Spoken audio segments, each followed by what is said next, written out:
सवनवा में आसमानवा उड़े, आसमानवा उड़े, आसमानवा उड़े, आसमानवा उड़े, आसमानवा उड़े। निशाना लागे तो अंगनवा में सजनवा घूरे, धुइया चिलम से सवनवा में आसमानवा उड़े।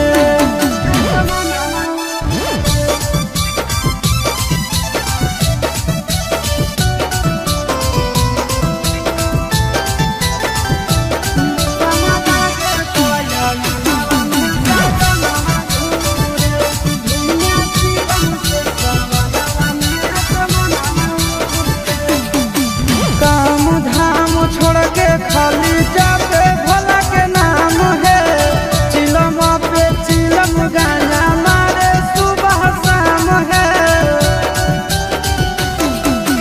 काम धाम छोड़ के खाली जाते भोला के नाम है, चिलम पर चिलम गाना मारे सुबह शाम है। आसमानवा उड़े, आसमानवा उड़े, आसमानवा उड़े, आसमानवा उड़े। भांग के गोला खा के भोला के अंगनवा घूरे, निशाना लागे तो अंगनवा में सजनवा घूरे।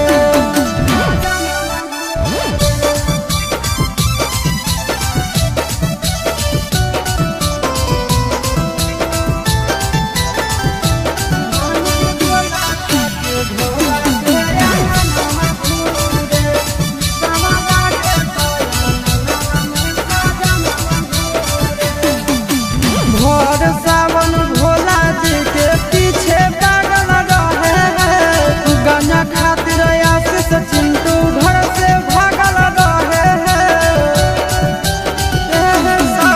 भोर सावन भोला जी के पीछे पागल रहे हैं, गाना खातिर